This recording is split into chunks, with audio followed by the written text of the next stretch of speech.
Jungle.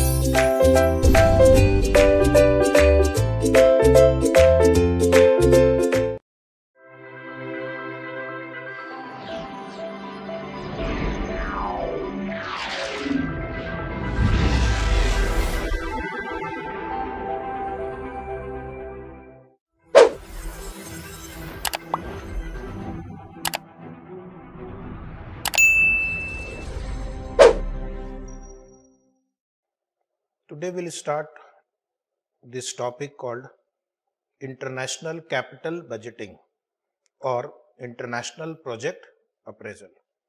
तो आज का जो टॉपिक है वो है इंटरनेशनल कैपिटल बजटिंग।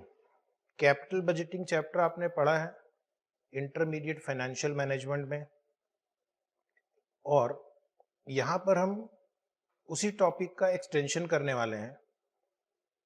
इस चैप्टर में क्या होगा कि कैपिटल बजटिंग का प्रॉब्लम तो रहेगा, लेकिन प्रोजेक्ट जो है वो दूसरी कंट्री में हम स्टार्ट करना चाहते हैं।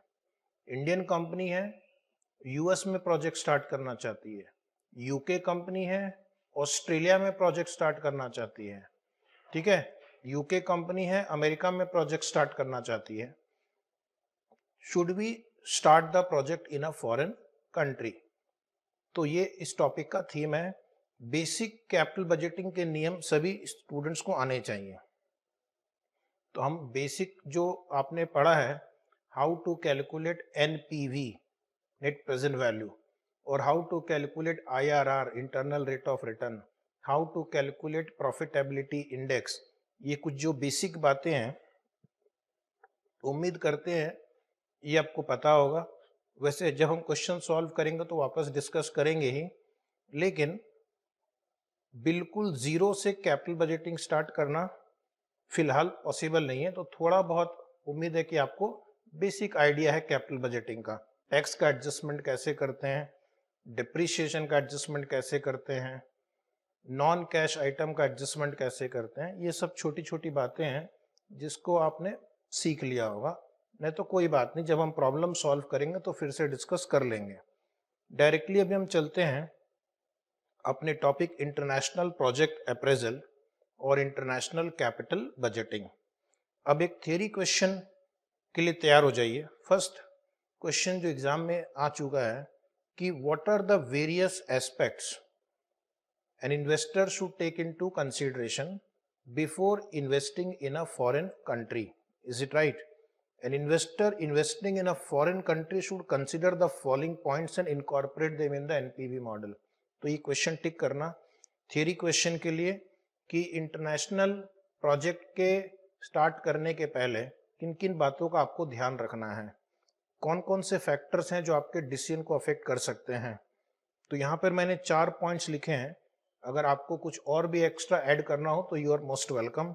एक तो है पॉलिटिकल अनसर्टेनिटी। आप जानते हैं हर एक पॉलिटिकल पार्टी की कुछ ना कुछ फिलॉसफी होती है। Some philosophy may relate to foreign investments in their country.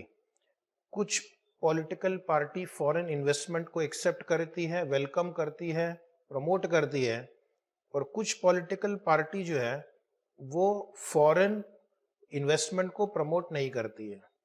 अगर आपको पता हो तो इंडिया में कुछ डेकेड्स पहले, कुछ दशक पहले जनता पार्टी की सरकार आ गई थी।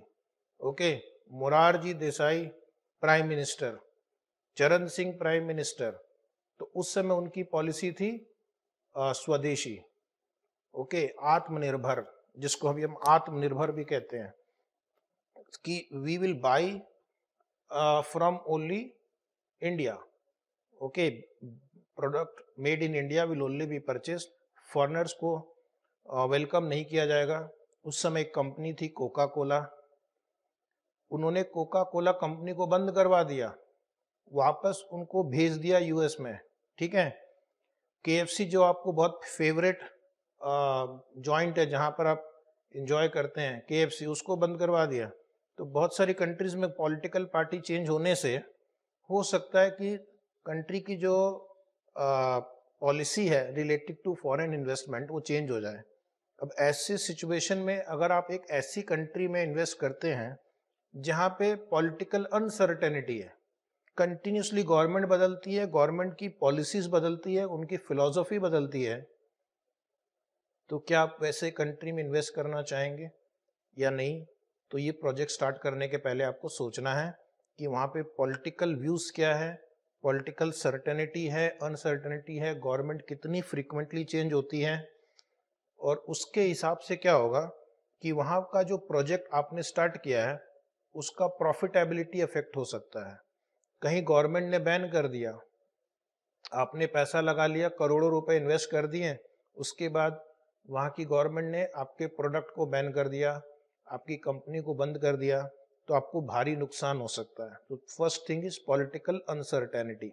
इसलिए कोई भी फॉरेनर जब किसी दूसरी कंट्री में इन्वेस्ट करता है तो पहले देखता है कि वहाँ पे पॉलिटिकल अनसर्टेनिटी है या नहीं है। अगर पॉलिटिकल अनसर्टेनिटी है तो वो नॉर्मली वहाँ पे इन्वेस्ट नहीं करना चाहेगा। वो देखेगा कि गवर्नमेंट यहाँ पे स्टेबल है कि नहीं। अगर एक बार गवर्नमेंट इलेक्ट होती है तो 5 साल तक वो टिकती है या नहीं। ओके, अगर गवर्नमेंट फ्रीक्वेंटली बदलेगी तो वो सिंपली बोलेगा कि ऐसी कंट्री में हम इन्वेस्ट नहीं करेंगे। Second is possibility of change in economic policy. Okay, तो कई बार गवर्नमेंट की इकोनॉमिक पॉलिसी भी चेंज हो सकती है। पहले था मेक इन इंडिया, फॉरेनर्स को हम बोलेंगे आओ अपना इन्वेस्टमेंट करो, ठीक है। उसके बाद हमने पॉलिसी बोली नहीं, अभी आत्मनिर्भर बनेंगे, हम सेल्फ रिलायंट बनेंगे, खुद ही बनाओ खुद ही इस्तेमाल करो। तो ये क्या हो गया, पॉलिसी चेंज है। तो इससे क्या होगा, एक इन्वेस्टर के दिमाग में अनसर्टेनिटी बढ़ेगी, ठीक है। और उस केस में उसको कोई भी कैपिटल इन्वेस्टमेंट करने के पहले सोचना चाहिए। तीसरी बात जो हम लगातार पढ़ रहे हैं अपने इस फॉरेक्स चैप्टर में, इस एक्सचेंज रेट। जब भी आप इन्वेस्ट करते हो तो आपको देखना है कि दोनों कंट्री के बीच का एक्सचेंज रेट क्या है। सेकंड, एक्सचेंज रेट एप्रिशिएट होता है या डिप्रिशिएट हो रहा है। बिकॉज क्या होगा, उसके हिसाब से जो फ्यूचर में कैश फ्लो होगा उसको जब आप होम करेंसी में कन्वर्ट करेंगे, या तो आपको ज्यादा मिल सकता है या कम मिल सकता है। Is it right? तो अगर करेंसी काफी फ्लक्चुएटिंग है तो आपका कैलकुलेशन उस हिसाब से करना है और उसके बाद डिसाइड करना है कि आप इन्वेस्ट करेंगे या नहीं। अब ये क्वेश्चन सॉल्व करूंगा मैं थोड़ी देर में, जहां पे मैं प्रॉब्लम को 2 बार सॉल्व करूंगा। एक जहां पे करेंसी स्टेबल है और दूसरा जहां करेंसी वोलाटाइल है, बार बार रेट चेंज हो रहा है। तो आप देखना कि कैसे आपका डिसीजन बदल जाता है, ठीक है। तो exchange rate is a very very important factor which can affect the decision whether to invest in a foreign land or not. Okay, और फोर्थ पॉइंट इज टैक्सेशन। अब आप एक सपोज इंडियन कंपनी है और आपने यूएस में project start किया है, तो यूएस पे तो आपको टैक्स लगेगा ही, क्योंकि आप वहां पर आपका प्रोजेक्ट है। यूएस की गवर्नमेंट टैक्स करेगी आपको, इंडियन गवर्नमेंट भी हो सकता है उसको टैक्स करे, क्योंकि इंडियन गवर्नमेंट कहती है कि जो भी इंडियन कंपनी होगी, जो रेसिडेंट होगा, उसकी पूरी हम ग्लोबल इनकम को टैक्स करेंगे। Is it right? तो दो दो जगह आपको टैक्स भरना पड़ेगा। वहां भी 35% टैक्स रेट भरना पड़ेगा, यहाँ भी 30% टैक्स भरना पड़ेगा। तो कमाओगे क्या? इसलिए जब भी आप फॉरेन कंट्री में इन्वेस्ट करते हो, पहले दोनों कंट्री की टैक्सेशन को समझो। फॉर एग्जाम्पल, इंडिया की बहुत सारी कंट्रीज के साथ DTAA है, double taxation avoidance agreement. Otherwise क्या होगा, बिजनेस के लिए बहुत मुश्किल हो जाएगा कि वो दूसरी कंट्री में जाके इन्वेस्ट करे, वहां पर भी पहले टैक्स भरो, फिर यहाँ आओ यहाँ पर भी टैक्स भरो, तो आपकी इनकम तो कुछ नहीं बचेगी, आपका मोटिवेशन कुछ नहीं होगा। तो आपको क्या करना, जब आप फॉरेन कंट्री में इन्वेस्ट करते हो तो डायरेक्ट टैक्स के लॉस को समझो कि क्या हमें DTA का एडवांटेज मिलेगा, ट्रांसफर प्राइसिंग के नियम समझो, क्या डिडक्शंस मिलेंगे, क्या एग्जम्पशंस मिलेगा, और उसके हिसाब से टैक्सेशन को पूरी तरह से ध्यान में रखते हुए आप डिसाइड करेंगे कि वहां इन्वेस्ट करना है या नहीं। ओके, अदरवाइज क्या होगा कि अगर आपने टैक्सेशन का सही तरह से ध्यान नहीं रखा, कैलकुलेशन किया, आगे बढ़ गए और बाद में पता चला इतना टैक्स भरना पड़ रहा है दो दो कंट्री में, तो जो प्रोजेक्ट पहले वायबल था टैक्स की वजह से अनवायबल हो जाएगा। इसलिए whenever you start a project in a foreign country, understand the taxation system of the two countries, whether there is any DTA, whether there are exemptions and deductions. और मैं आपको एक चीज बता दूं कि आने वाले समय में इंटरनेशनल टैक्सेशन का रोल काफी इंपॉर्टेंट होने वाला है, because world is becoming a global economy. So companies from other countries are investing in India, Indian companies are investing abroad. तो उस केस में हमें ऐसे एक्सपर्ट्स की जरूरत है जिनको इंटरनेशनल टैक्सेशन का बहुत इंपॉर्टेंट ज्ञान है, बहुत अच्छे से ज्ञान है. इंस्टीट्यूट भी इस चीज को समझते हुए उन्होंने सीए फाइनल के ग्रुप 2 में एक इलेक्टिव पेपर भी डाला है, international taxation for full 100 marks as a special subject. जिनको टैक्स में इंटरेस्ट हो वैसे स्टूडेंट्स को इंटरनेशनल टैक्सेशन का सब्जेक्ट ऑप्ट करना चाहिए, क्योंकि इससे आप एक सुपर एक्सपर्ट बनेंगे इंटरनेशनल टैक्स की फील्ड में, जिसकी बहुत डिमांड है और एक बहुत ही चैलेंजिंग प्रोफेशन है, बहुत ही ग्रोइंग प्रोफेशन है और आपके लिए बहुत ही पेइंग प्रोफेशन भी है. ठीक है, तो that was my first introductory paragraph. What factors to be taken into consideration before locating a project in a foreign country. Next है इंटरनेशनल प्रोजेक्ट अप्रेजल. तो अब यहाँ से न्यूमेरिकल्स चालू होते हैं. तो बिफोर वी स्टार्ट प्रॉब्लम, पहले थोड़े खेल के नियम समझ लेते हैं. बेसिक कैपिटल बजटिंग के नियम तो एप्लीकेबल होंगे ही, सिर्फ यहाँ पर अभी आपको एक्सचेंज रेट का भी थोड़ा सा एडजस्टमेंट करना है और थोड़ा बहुत टैक्सेशन का एडजस्टमेंट करना पड़ेगा एडवांस क्वेश्चन में, जहाँ पे ट्रांसफर प्राइसिंग वगैरह के नियम रहेंगे. ओके, तो आप पहले थोड़े बेसिक समझ लो. Start. In any overseas investment two countries are involve. Simple सी बात है कि जब भी हम फॉरेन कंट्री में इन्वेस्ट करेंगे तो दो कंट्री इन्वॉल्व हो जाती है, एक होस्ट कंट्री और एक home countries. What is host country? Host country means the country in which investment is made. Host country मतलब जहां पर इन्वेस्टमेंट किया जा रहा है, and home country means the country making the investment. तो चलिए मैं आपको एक क्वेश्चन पूछता हूं कि एक Indian company is making investment in USA. Indian company is making investment in USA. Okay, suppose Infosys of India wants to start a software development project in USA. तो यहाँ पे होस्ट कंट्री कौन है और होम कंट्री कौन है?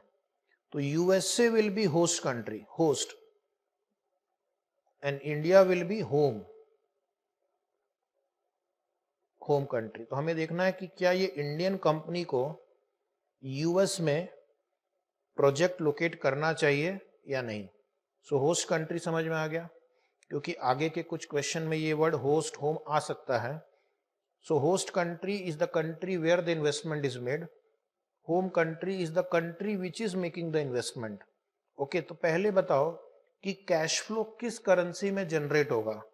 Cash flow will be generated in the currency of the host country. ठीक है, अगर मैंने यूएस में प्रोजेक्ट लगाया है तो कैश फ्लो कहाँ जनरेट होगा? यूएस में. यूएस की करेंसी क्या है? डॉलर. और फिर हमें डॉलर को रुपीस में कन्वर्ट करना होगा. So the net cash flow that an overseas investment will generate are in the currency of the host country. तो इस चीज का ध्यान रखना है कि होस्ट कंट्री क्या है, बिकॉज जो कैश फ्लो है होस्ट कंट्री की करेंसी में पहले जनरेट होगा और बाद में उसको होम कंट्री की करेंसी में हम कन्वर्ट करेंगे. Right. Next is one example. N Indian company invest in USA. Already example मैंने दे दिया है. India is home country, USA is host country. किस करेंसी में जनरेट होगा आपका कैश फ्लो?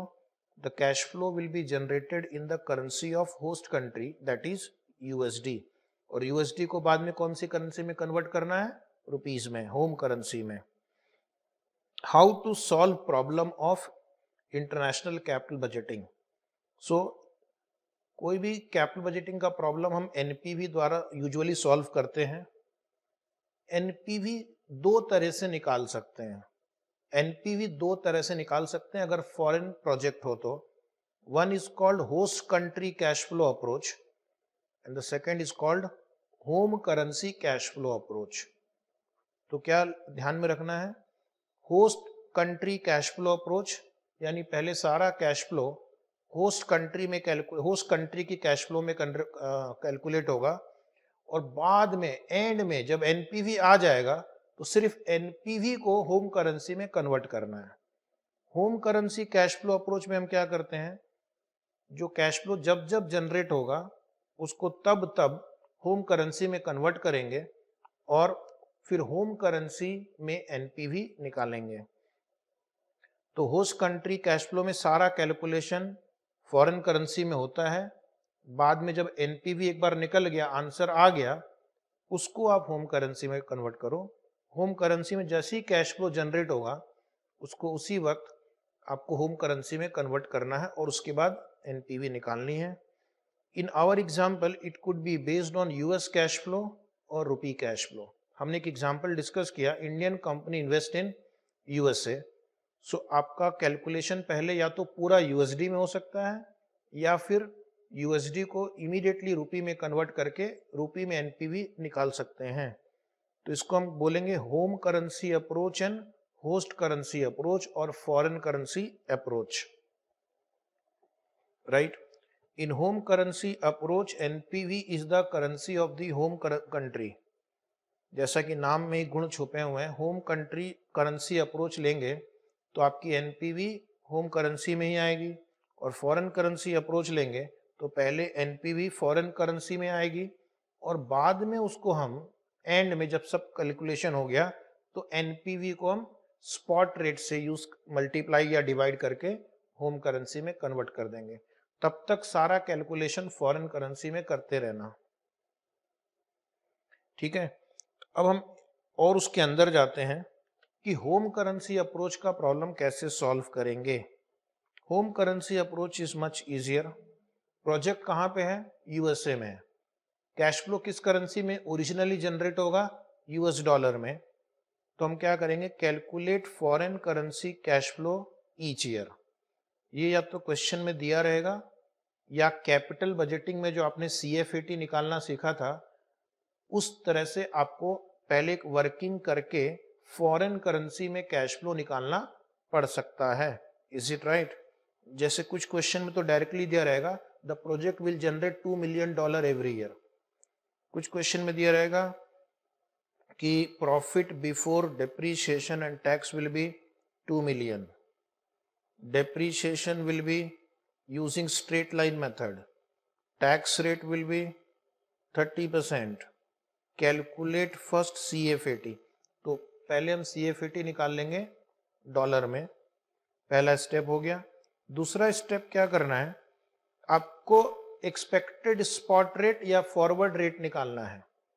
अभी यहां पर आप देखो यह ईयर 0 और सपोज ये क्वेश्चन है 5 साल का, प्रोजेक्ट की लाइफ 5 इयर्स है, तो आपको एक्सचेंज रेट निकालना होगा कि 1 साल के बाद, 2 साल के बाद, 3 साल के बाद, 4 साल के बाद, 5 साल के बाद, इस तरह से जितने साल का क्वेश्चन हो उसका एक्सचेंज रेट एस्टिमेट करना है, ठीक है।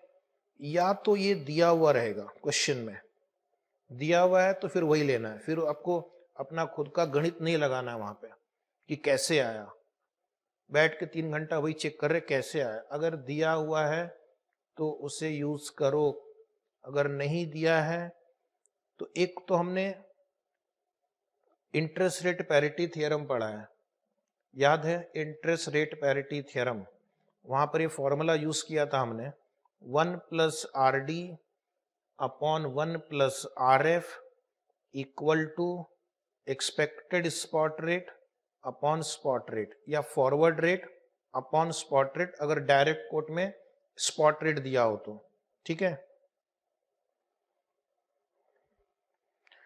तो ये फॉर्मूला यूज कर पाएंगे तब जब आपको risk free rate in home country दिया हो, risk free rate in foreign country दिया हो, और क्वेश्चन में एक वापस पीछे आ जाओ, क्वेश्चन में हमें spot rate in direct quote दिया हो। अगर इनडायरेक्ट कोट दिया तो उल्टा करना है, spot rate upon expected spot rate. Expected को हम एफ भी लिख सकते हैं, फॉरवर्ड। ये फॉर्मूला यूज करेंगे जो मैंने अभी अभी लिखा। अगर क्वेश्चन में इनडायरेक्ट कोट दिया हो तो, अगर क्वेश्चन में इनडायरेक्ट कोट दिया हो तो, ठीक है। अब यहाँ पे राइट साइड में थोड़ी जगह है। अगर मान लो इंटरेस्ट रेट पैरिटी थ्योरम से आंसर नहीं आ रहा है तो you can calculate the expected rate using purchasing power parity theorem also. तो वहां पर एक सिर्फ नोट लिख दो, note we can also calculate expected spot rate using purchasing power parity theorem depending upon the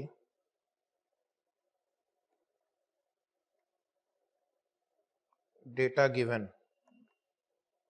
अगर मान लो आपको इंटरेस्ट रेट नहीं दिया है, इन्फ्लेशन रेट दिया है दोनों की कंट्री का, तो आपने परचेजिंग पावर पैरिटी थ्योरम में पढ़ा है 1 plus inflation rate in domestic country upon 1 plus inflation rate in foreign country upon expected spot rate upon spot rate for direct quote, या S by expected spot rate for indirect coat.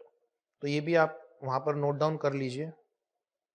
जब आपको मैंने purchasing power parity बताया था तो वहां पर last में जाते जाते लिखा था use of purchasing power parity theorem, और एक पॉइंट था इन इंटरनेशनल कैपिटल बजटिंग। तो हो सकता है कि कुछ क्वेश्चन में हमें परचेजिंग पावर पैरिटी यूज करके फॉरवर्ड रेट निकालना पड़े या एक्सपेक्टेड रेट इन फ्यूचर निकालना पड़े। तो वापस समझो मैंने क्या कहा, क्योंकि आपका कैश फ्लो फ्यूचर में जनरेट होगा, फॉरेन करेंसी में जनरेट होगा, उसको होम करेंसी में कन्वर्ट करने के लिए आपको एक्सचेंज रेट चाहिए। उसके लिए या तो क्वेश्चन में एक्सचेंज रेट दिया रहेगा या फिर आपको निकालना पड़ सकता है। तो अगर आपको निकालना पड़ सकता है तो उस केस में या तो आपको interest rate parity theorem use कर सको, वो इंफॉर्मेशन दी जाएगी, या purchasing power parity theorem use कर सको, वो इंफॉर्मेशन दी जाएगी। या आपको एप्रिसिएशन या डेप्रिसिएशन रेट दिया जाएगा, या ऐसा कह सकते हैं कि स्पॉट रेट आज 70 रुपीज पर डॉलर है, dollar will appreciate eight the rate of 5% every year. तो हर साल 70 को 5-5% से बढ़ा सकते हैं। या ऐसा दे सकते हैं dollar will depreciate eight the rate of 8% every year, तो हर साल उसको 8-8% घटा सकते हैं। कुछ ना कुछ तो आपको हिंट दिया जाएगा जिससे कि आप एक्सपेक्टेड स्पॉट रेट निकाल सके। पहली प्रायोरिटी क्वेश्चन को देनी है। क्वेश्चन अगर किसी पर्टिकुलर वे में आपको एक्सपेक्टेड स्पॉट रेट दे रहा है तो उसके हिसाब से सॉल्व करेंगे। हमारे पास फॉरेन करेंसी कैश फ्लो आ गया, एक्सचेंज रेट आ गया, तो अभी स्टेप नंबर 3 क्या होगा, we will convert the foreign currency cash flow into home currency cash flow by applying the exchange rate calculated in step number 2। ठीक है, तो पहला स्टेप था foreign currency cash flow generate करना, दूसरा एक्सचेंज रेट आइडेंटिफाई करना, तीसरा foreign currency को होम करेंसी में कन्वर्ट करना। और उसके बाद ये बिल्कुल एक नॉर्मल कैपिटल बजटिंग का प्रॉब्लम हो जाता है। Then identify home currency discount rate, यानी कि आपको होम करेंसी में अगर आप इन्वेस्ट करते हैं, सेम रिस्क लेते हैं, तो डिस्काउंट रेट क्या होता। The discount rate is the return required from investing in home currency. मान लो एक इक्विवेलेंट रिस्की प्रोजेक्ट अगर हम इंडिया में लगाते हैं तो हमारा रिक्वायर्ड रेट ऑफ रिटर्न क्या होता, that will be my home currency discount rate. Okay, और एक बार आपके पास कैश फ्लो आ गया, डिस्काउंट रेट आ गया, तो देर किस बात की, compute home currency NPV. Okay, तो यहां पर ये 5 स्टेप मैंने समराइज किए हैं। स्टेप नंबर 5 के नीचे थोड़ी सी जगह है, क्यों, ताकि आप ये लिख सकें। तो ये 5 स्टेप लिख लेना। पहले लिखना foreign currency cash flow. Foreign currency cash flow पहले कैलकुलेट करेंगे। उसको हम एक्सपेक्टेड स्पॉट रेट या फॉरवर्ड रेट से होम करेंसी कैश फ्लो में कन्वर्ट करेंगे। ये एक्सपेक्टेड स्पॉट रेट या तो दिया रहेगा या फिर आप निकाल पाएंगे। होम करेंसी कैश फ्लो में आने के बाद हम उसे होम करेंसी डिस्काउंट रेट से डिस्काउंट करेंगे, जो कि क्वेश्चन में यूजुअली आपको दिया हुआ रहता है। डिस्काउंट रेट दिया रहेगा और एक बार डिस्काउंट हो गया तो आपका ये होम करेंसी एनपीवी आ गया। उसके बाद डिसीजन का रूल आपको पता है, अगर एनपीवी पॉजिटिव हुआ एक्सेप्ट करेंगे और नेगेटिव हुआ तो रिजेक्ट करेंगे। ठीक है, फिर कोई होशियार बच्चा पूछेगा कि अगर एनपीवी 0 हुआ तो क्या करेंगे? 0 हुआ तो भी एक्सेप्ट करेंगे, because our target rate of return has been achieved. Okay, our target rate of return has been achieved. तो एक बार वापस याद दिला दूं कि if NPV is greater than और equal to 0 accept,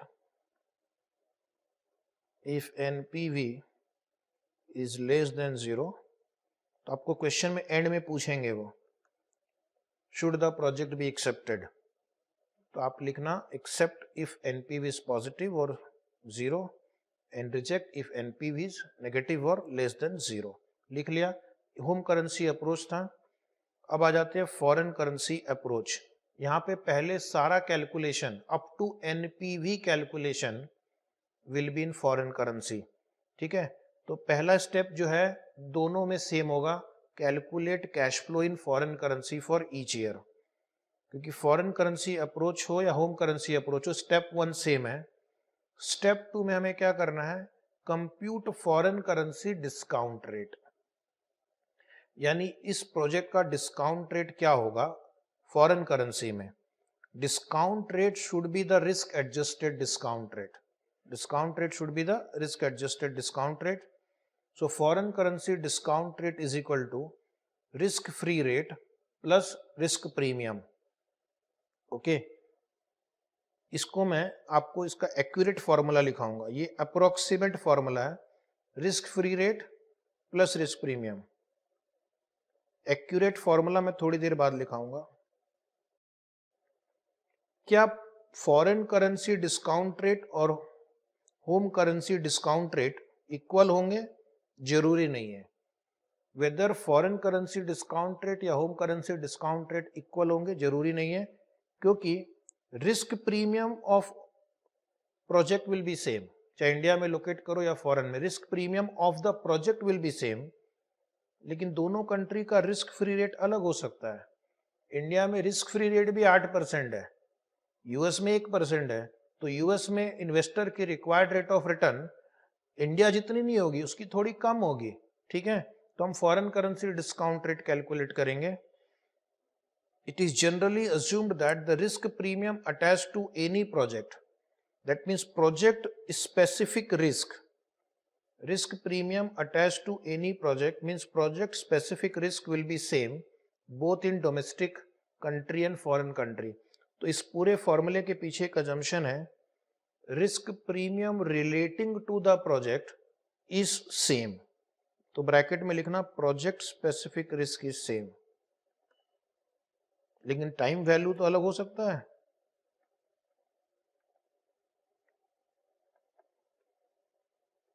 project specific risk is same in 2 countries. तो ये इस चैप्टर का अजम्पशन है, unless otherwise specified. Project specific risk will be same, but the required rate of return will be the sum of the risk free rate and the risk premium. Risk premium will be same because it is related to the project. Now in arriving at the discount rate, IRPT will be used. अभी discount rate हम कैसे निकाल सकते हैं देखना।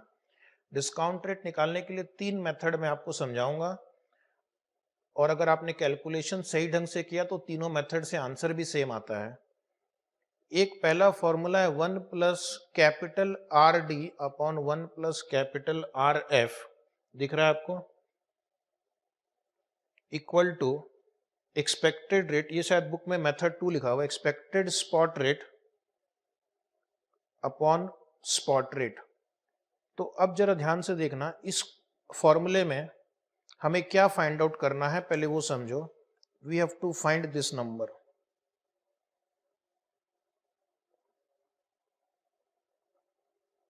ये है discount rate to be used in the foreign project when foreign currency approach is used। RD क्या है? RD is the risky rate in home country, या इसको लिखेंगे RADR, RADR home country, RADR in home country। और ये RF क्या है ना, यहाँ पे ध्यान रखना, ये RF रिस्क फ्री रेट नहीं है, कैपिटल R लिखा है मैंने। It is the risk adjusted discount rate in foreign country, risk adjusted discount rate in foreign country, और expected spot rate upon spot rate. और इस इक्वेशन से हमें फाइंड आउट क्या करना है? RF, that will be the required rate of return under foreign currency approach. Again वो formula आप यूज करेंगे, उसके लिए आपको दोनों कंट्री का इंडिया का आपको रिस्की रेट देना चाहिए, स्पॉट रेट देना चाहिए, फॉरवर्ड रेट देना चाहिए, तब जाकर IRPT फॉर्मूला यूज हो पाएगा। दूसरा मेथड है ये सिंपल वाला, अल्टरनेटिवली, आपकी बुक में पॉइंट नंबर 3 लिखा हुआ, method 3, alternatively the foreign currency discount rate can be arrived at as follows 1 plus RD। अब यहाँ पर मैंने R छोटा r लिखा है ताकि ये डिस्टिंग्विश कर सके। This is risk free rate in domestic country upon 1 plus risk free rate in foreign country equal to 1 plus discount rate in domestic country upon 1 plus discount rate in foreign country. अभी यहां पर mark करना, you have to find this in this equation, find this. Okay, equation solve करके आपको discount rate in foreign country find out करना है। ये बहुत इजी है। अगर आपको डेटा दिया जाएगा कि इंडिया का रिस्क फ्री रेट 6% है, यूएस का रिस्क फ्री रेट 4% है, इंडिया में प्रोजेक्ट की रिक्वायर्ड रेट ऑफ रिटर्न 16% है, तो यूएस में क्या होगी? तो बहुत सिंपल, इस इक्वेशन से हम सॉल्व कर सकते हैं। ठीक है, सो लेट अस कंटिन्यू। बीच में 1-2 सेकेंड के लिए थोड़ा सा रुक गया था। तो ये मेथड यूज करेंगे जब आपको दोनों कंट्री की रिस्क फ्री रेट दी जाएगी और इंडिया का डिस्काउंट रेट दिया जाएगा, तो फॉरेन कंट्री का डिस्काउंट रेट आप निकाल सकते हैं। ठीक है, तो जिस कंट्री का रिस्क फ्री रेट ज़्यादा होगा उसका रिक्वायर्ड रेट ऑफ रिटर्न भी ज़्यादा होगा, जिस कंट्री का रिस्क फ्री रेट कम होगा उसका रिक्वायर्ड रेट ऑफ रिटर्न भी कम होगा। रिस्क प्रीमियम सेम है, तो अब डिस्काउंट रेट डिपेंड करता है दोनों कंट्री के रिस्क फ्री रेट पे। तो higher the risk free rate, higher will be the risk adjusted discount rate. Okay, और एक मेथड है जहां पर हम रिस्क प्रीमियम एडजस्ट करके सॉल्व कर सकते हैं। तो this is I will call method 1। इसमें पहले हम कैलकुलेट करेंगे risk premium. Risk premium is assume to be project specific. यहां पे लिखना risk premium is assume to be project specific, not currency specific. Okay, ये शायद ऊपर भी डिस्कस हो गया है कि risk premium of the projects will remain same whether in domestic country or home foreign country। तो फॉर्मूला है 1 plus risk adjusted discount rate in home country, आपकी बुक में लिखा हुआ है, upon 1 plus risk free rate in home country -1। तो इस फॉर्मूले को यूज करके पहले रिस्क प्रीमियम आ जाएगा और फिर हम क्या करेंगे, जो रिस्क प्रीमियम आया है that I will load to the foreign currency risk free rate to arrive at the foreign currency RADR। तो आपकी बुक में लिखा हुआ है RADR in foreign currency equal to 1 plus risk free rate in foreign country plus 1 plus risk premium as calculated in step 1 -1। ये आपको अगर ध्यान में हो तो पहले भी ये फॉर्मूला यूज हुआ है। Okay, risk required rate of return निकालने के लिए पहले भी स्टेप के फॉर्मूले को हमने यूज किया है। तो 3 फॉर्मूला मैंने आपको बताया जिसके द्वारा आप फॉरेन करेंसी डिस्काउंट रेट निकाल सकते हैं। कौन से 3 फॉर्मूले थे? एक था कि 1 plus risk adjusted discount rate in home country ले लो, upon 1 plus risk adjusted discount rate in foreign country equal to expected spot rate upon spot rate. इस इक्वेशन में ये मिसिंग है। दूसरा था 1 plus risk free rate in home country, या D लिख सकते हैं domestic country, upon 1 plus risk free rate in foreign country equal to 1 plus risk adjusted discount rate in home country upon 1 plus risk adjusted discount rate in foreign country. यहाँ पे ये question mark, इसको find out करना है, यहाँ पे इसे find out करना है। और तीसरे मेथड में पहले आपको क्या करना है, रिस्क प्रीमियम निकालना है। रिस्क प्रीमियम कैसे निकालेंगे, 1 plus risk adjusted discount rate in home country upon 1 plus risk free rate in home country minus 1। तो ये रिस्क प्रीमियम आ गया। और उसके बाद risk adjusted discount rate in foreign country निकाल लेंगे। आपकी बुक से पढ़ता हूं मैं, 1 plus risk free rate in foreign country into 1 plus risk premium minus 1। ये सारी लॉजिक आपने टाइम वैल्यू ऑफ मनी में भी सीखा था। तो ये हो गया हमारा फॉरेन करेंसी डिस्काउंट रेट। अब खेल इजी है, फॉरेन करेंसी कैश फ्लो को फॉरेन करेंसी डिस्काउंट रेट से डिस्काउंट करेंगे, क्या मिलेगा, फॉरेन करेंसी एनपीवी। इसलिए हम इसको बोलते हैं फॉरेन करेंसी अप्रोच। तो एनपीवी कैलकुलेशन तक हमने होम करेंसी को यूज ही नहीं किया। अब हम क्या करेंगे, एनपीवी तो आ गया है, एनपीवी का मतलब प्रेजेंट वैल्यू टुडे, तो उसको हम स्पॉट रेट से कन्वर्ट करेंगे होम करेंसी में। Convert foreign currency NPV into home currency NPV by using the spot rate. Now in our example, अगर हमने फॉरेन कंट्री हमारी यूएस है, तो पहले यूएस के कैश फ्लो को यूएस डिस्काउंट रेट से डिस्काउंट करेंगे, तो यूएसडी में एनपीवी आएगा, और यूएसडी में एनपीवी को हम स्पॉट रेट से कन्वर्ट करेंगे तो रुपी एनपीवी आएगा। तो इस पूरी डिस्कशन को हमने 5 स्टेप में समराइज किया है। तो इससे क्या होता है कि स्टूडेंट को एग्जाम के दिन अगर समय कम हो रिवाइज करने के लिए, सिर्फ इस चार्ट को देख लेना। लिखिए, एक आपको थोड़ी सी स्पेस दी गई है बुक में ये डायग्राम बनाने के लिए, जिसमें 5 स्टेप है। पहले लिखो foreign currency cash flow. Foreign currency cash flow को हम फॉरेन करेंसी डिस्काउंट रेट से कन्वर्ट करेंगे, तो हमें मिलेगा फॉरेन करेंसी एनपीवी। हमें मिलेगा foreign currency NPV. Foreign currency NPV को हम स्पॉट रेट से या तो मल्टीप्लाई या डिवाइड करेंगे, डिपेंड करता है कि आपको स्पॉट रेट कैसे दिया हुआ है। आपको मिलेगा होम करेंसी। ठीक है, तो डायग्राम ड्रॉ कर लीजिए। क्वेश्चन अगर एग्जाम में स्पेसिफिकली पूछे कि होम करेंसी से सॉल्व करो, तो फिर हम होम करेंसी से सॉल्व करेंगे। क्वेश्चन अगर स्पेसिफिकली पूछे कि फॉरेन करेंसी अप्रोच से सॉल्व करो, तो हम फॉरेन करेंसी अप्रोच यूज करेंगे। क्वेश्चन अगर साइलेंट हो, तो अगर एग्जाम में टाइम है तो दोनों अप्रोच से, और टाइम नहीं है तो जो भी अप्रोच से आप करेंगे सॉल्व करके नीचे अजम्पशन लिख देना।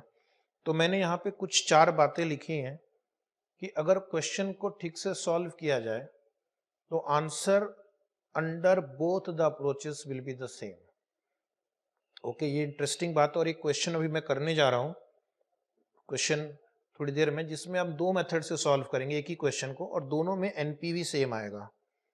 नेक्स्ट क्वेश्चन जो स्टूडेंट का है कि हम क्या करेंगे, any of the 2 approaches can be followed in the exam provided all the required information is given।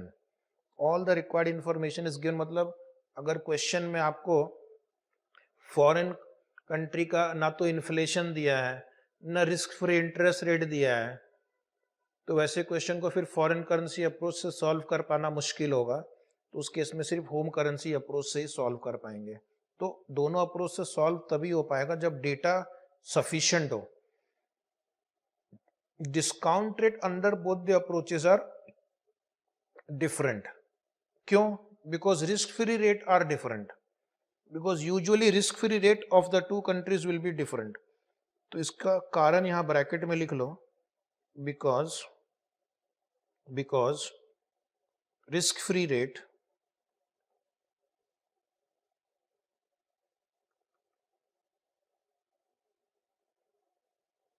Are different, risk free rate in two countries are different, उसकी वजह से आपका डिस्काउंट रेट चेंज हो जाता है। और अगर रिस्क फ्री रेट भी सेम हुआ तो फिर दोनों का डिस्काउंट रेट भी सेम होगा। लेकिन फिर इंस्टीट्यूट ऐसा क्वेश्चन देगी नहीं जहां पे दोनों की रिस्क फ्री रेट सेम हो, मजा नहीं आएगा। If cash flows are in rupee, अगर आपने कैश फ्लो रुपी में कन्वर्ट कर दिया है, then the discount rate will be the rate applicable to investing in rupees. Okay, cash flow अगर रुपीज में है तो इंडियन डिस्काउंट रेट लगेगा, और अगर cash flow is in foreign currency then foreign currency discount rate will be applicable. और वो calculate कैसे करना है वो हमने आपको बता दिया है। तो चलिए क्वेश्चन नंबर 1 सॉल्व करा जाए। ये क्वेश्चन एक बेसिक क्वेश्चन है, लेकिन एग्जाम में मैंने देखा सिर्फ और सिर्फ एनपीवी निकालने का भी क्वेश्चन आता है इंटरनेशनल कैपिटल बजटिंग वाले क्वेश्चन में 4 से 5 मार्क के लिए। Question number 1, an Indian company proposes to build a road in UK. Question पढ़ के मुझे लग रहा है कि हंसा जाए थोड़ा, आओ हंसा जाए। क्यों? Indian company proposes to build a road in UK. अरे भाई, अपने देश में तो पहले रोड बना लो, तुम चले हो यूके में रोड बनाने। चलिए कोई बात नहीं। At 100 million pound the following are the anticipated inflows. Indian company है होम कंट्री, यूके है होस्ट कंट्री, और अगले 5 साल का cash flow in million dollar 10, 20, 30, 40, 50, और इन्वेस्टमेंट कितना करना पड़ेगा इसके लिए आज 100 मिलियन पाउंड। सारे फिगर्स अभी तक मिलियन में थे। Spot rate is 75 rupees per pound, risk free rate in India is 5 and UK 3, और required rate of return is 15। Required rate of return rupee में है या पाउंड में है? क्वेश्चन देखकर बताओ। तो सर आप यहाँ तो कुछ दिया नहीं है, तो इस केस में आपको इस क्वेश्चन को देखते हुए अज्यूम करना है कि the required rate of return is 15% in home currency. यानी इंडिया में अगर प्रोजेक्ट लोकेट होता तो हमारी रिक्वायर्ड रेट ऑफ रिटर्न 15% होती। तो अगर आप होम करेंसी अप्रोच यूज कर रहे हैं तो डिस्काउंट रेट 15% होगा, लेकिन अगर आप फॉरेन करेंसी अप्रोच यूज कर रहे हैं तो डिस्काउंट रेट आपको फाइंड आउट करना पड़ेगा इस इंफॉर्मेशन से। ये जो भी इंफॉर्मेशन है इसको आप यूज करके आप फॉरेन करेंसी डिस्काउंट रेट निकाल सकते हैं। क्वेश्चन क्या पूछ रहा है? डिसाइड क्या डिसाइड करूं? Home currency approach and foreign currency approach, यानी whether we should accept the project और नॉट। तो क्या किया जाए? पहले होम करेंसी अप्रोच से सॉल्व कर दें। लिखो ऊपर हेडिंग नोटबुक में, approach 1 home currency approach. Home currency approach में एक स्टेप 1 था कि calculate cash flow in foreign country. Already दिया हुआ ये क्वेश्चन में 10, 20, 30, 40, 50 मिलियन पाउंड। तो एक स्टेप तो मेरा कंप्लीट हो गया क्वेश्चन में ही। दूसरा था, हमने लिखा था calculate the expected exchange rate, वो हमें कैलकुलेट करना पड़ेगा। ठीक है, क्योंकि वो क्वेश्चन में नहीं दिया हुआ है। क्वेश्चन में सिर्फ स्पॉट रेट दिया हुआ है, दोनों कंट्री का इंटरेस्ट रेट दिया हुआ है। तो दोनों कंट्री का इंटरेस्ट रेट दिया है, स्पॉट रेट दिया है। क्या हम, बोलो जी, क्या हम IRPT यूज कर सकते हैं? यस। सो लिखेंगे step 1, calculation of expected spot rate और forward rate using interest rate parity theorem. Using interest rate parity theorem, क्योंकि आपको इंटरेस्ट रेट दिया हुआ है ये दोनों कंट्री का, स्पॉट रेट दिया हुआ है। तो फॉर्मूला एक बार रिवाइज कर लो, क्या था? 1 + RD upon 1 + RF equal to F/S। और हमें फाइंड आउट क्या करना है अभी? एक्सपेक्टेड स्पॉट रेट और फॉरवर्ड रेट। तो फॉरवर्ड रेट अगर मुझे डायरेक्टली निकालना हो तो इक्वेशन को क्या मैं इस तरह से लिख सकता हूं, एक सेकेंड, इक्वेशन को क्या मैं F is equal to 1 plus R D into S upon 1 plus R F लिख सकते हैं? जी हाँ। इससे क्या होगा कि मुझे बार बार इक्वेशन सॉल्व नहीं करना पड़ेगा। अब क्वेश्चन 5 साल का है, तो पहले साल के लिए स्पॉट रेट हम क्वेश्चन में जो 75 दिया हुआ उसको यूज करेंगे। दूसरे साल के लिए ये जो पहले साल का जो फॉरवर्ड रेट आएगा या एक्सपेक्टेड स्पॉट रेट आएगा, ये अगले साल के लिए, नेक्स्ट ईयर के लिए वो स्पॉट बन जाएगा।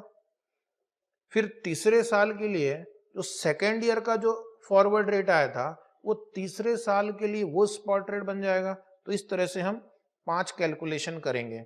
यहां तक लिख लिया आप लोगों ने। अब आपको क्या करना है, एक इसके नीचे टेबल ड्रॉ करना है, इसी के ठीक नीचे एक टेबल ड्रॉ करना है इस तरह से, year, calculation, expected spot rate, year 1। Forward का फॉर्मूला क्या था? 1 plus R D into spot rate upon 1 plus R F. तो अब आप देखना, इंडिया में रिस्क फ्री रेट 5% है, यूके में 3% है। तो अपने कैलकुलेटर पे 1.05 डिवाइड बाई 1.03 करो, इक्वल टू करो मेमोरी प्लस, क्या आया उसको रहने दो वहीं पे, 1.05 divide by 1.03 equal to memory plus. क्योंकि ये जो नंबर आया 1.019417 समथिंग, ये मुझे बार बार यूज करना ही है, तो बार बार टाइप करने की जरूरत नहीं है, सिर्फ मेमोरी रिकॉल करना और मल्टीप्लाई करना। तो देखना कितना जल्दी होगा। तो आंसर लिखना यहाँ पे 76.46, 76.46 ईयर 2। अभी ईयर 2 में ये 76.46 इंटू मेमोरी रिकॉल करना इक्वल टू प्रेस करना, तो कितना आया 77.94। इस 77.94 ऑलरेडी है, इंटू मेमोरी रिकॉल करना इक्वल टू करना, तो आंसर तुरंत आ जाएगा। कितना आया 79.45। उसके बाद into again memory recall 80.99 into memory recall 82.56। तो ये फास्ट करने का तरीका। ओके, चेक कर लेना एक बार आंसर। आप इसको 2 डिजिट में लिख सकते हैं या 4 डिजिट तक भी लिख सकते थे। रेट समझ में आ गया? तो ये एक बड़ा काम हो गया हमारा एक्सपेक्टेड स्पॉट रेट निकालने का। अब हम चलते हैं एनपीवी कैलकुलेशन की ओर। तो एक टेबल ड्रॉ करेंगे, calculation of NPV, calculation of NPV. First column year, दूसरा column cash flow in pound, क्योंकि ये आपको ओरिजिनली पाउंड में दिया हुआ है, कैश फ्लो इन पाउंड। तीसरा कॉलम लिखेंगे exchange rate, rupees per GBP, rupees per GBP, column number 1 2 3। Column number 4 cash flow in rupees, cash flow in rupees, column number 2 into 3। ये पाउंड है, ये rupees पर पाउंड है, तो multiply होगा 4 is equal to 2 into 3। और discount rate home currency का दिया हुआ है 15%, कॉलम नंबर 5। डीसीएफ का मतलब होता है डिस्काउंटेड कैश फ्लो और प्रेजेंट वैल्यू, और you can write present value, column number 4 into 5। पहले टेबल ड्रॉ कर लेते हैं, year, cash flow in pound, exchange rate, cash flow in rupees, discount rate, DCF. तो कितना इजी क्वेश्चन है capital budgeting का। 0 1 2 3 4 5। 0 में क्या लिखना है हमें? Investment, initial investment. ईयर 0 में हमारा इनिशियल इन्वेस्टमेंट है 100 मिलियन पाउंड, आउटफ्लो दिखाना है। और उसके बाद 10 20 30 40 50 इनफ्लोज दिखाना है, 10 20 30 40 50 इनफ्लो दिखाना है, राइट। स्पॉट एक्सचेंज रेट दिया हुआ है 75 आज 0, और उसके बाद ये जो 5 रेट है ना, इसके पहले वाले वर्किंग पे जाओ, वर्किंग नोट 1 पे जाओ, स्टेप 1 पे जाओ, और वो जो 5 रेट आपने अभी कैलकुलेट किए हैं उसको लिख लो। 76.46, 77.54, 79.45, 80.99, 82.56 हो गया। अब ये कैश फ्लो इन पाउंड को एक्सचेंज रेट से मल्टीप्लाई करेंगे, कैश फ्लो इन रुपीस आ जाएगा। पहला आंसर होगा नेगेटिव इन्वेस्टमेंट आउटफ्लो, और उसके बाद ये कैश फ्लो है पॉजिटिव। मल्टीप्लाई करना, सीधा सीधा मल्टीप्लाई करो। 10 इंटू 76.46, 764.60, 20 इंटू 77.54, 1558.80, 2383.50, 3239.60, 4128, राइट। आपको लगता नहीं अभी कैश फ्लो, कैपिटल बजटिंग का एक पहला क्वेश्चन है, ये कैश फ्लो है, ये डिस्काउंट रेट है, ये इसकी एनपीवी निकालनी है। तो डिस्काउंट रेट लिखना स्टार्ट करना मेरे साथ साथ। अगर क्वेश्चन में डिस्काउंट रेट दिया हो तो उसको यूज करना, नहीं दिया तो अपने से कैलकुलेट करेंगे। कैसे? 1 divide by 1.15, 0.8697, again press equal to 7561 equal to 7655 equal to 5718 equal to 4972। Factor लिख लिया हमने। ऑल क्लियर करो पहले कैलकुलेटर में, ऑल क्लियर। मेमोरी चेक करो कि उसमें कुछ बैलेंस तो नहीं। एमआरसी प्रेस करके देखो, 0 आ रहा है, ठीक है। अब ये 7500 इंटू 1 तो 7500 होगा, इसको छोड़ो एक बार। इसको मल्टीप्लाई करके इक्वल टू और m प्लस भी करना है हमें, ठीक है। Start. 764.80 into 0.8697 equal to m plus 664.97, memory plus 1558 into 0.80 into 0.7561 equal to m plus 1178.61, 2383.50 into 0.6575 equal to m plus 1567.15, 3239.60 into 0.5718 equal to m plus 1852.40, 4128 into 0.4972 equal to m plus 2052.44। तो ये जो total आया, एमआरसी प्रेस करना -7500, MRC -7500। तो अभी आपके calculator पे approximately 184.43 negative दिखेगा। यहाँ पर आप अप्रोक्सीमेटली लिख दो, क्योंकि अगर आपने डिस्काउंटिंग फैक्टर डिफरेंट यूज किया तो आंसर डिफरेंट होगा। अगर आपने एक्सचेंज रेट 4 डिजिट में लिया तो आंसर डिफरेंट हो सकता है। यहाँ पर आपने राउंडिंग ऑफ अलग तरीके से किया है, मान लो सबने राउंड ऑफ ही कर दिया पूरा, तो थोड़ा सा डिफरेंस होगा। बट लगभग चेक करना कि 184 के आसपास नेगेटिव आंसर आ रहा है। तो अगर आपका एनपीवी नेगेटिव है, क्वेश्चन ने कहा था डिसाइड, तो क्या डिसाइड करेंगे? As the NPV is negative, the project should not be accepted.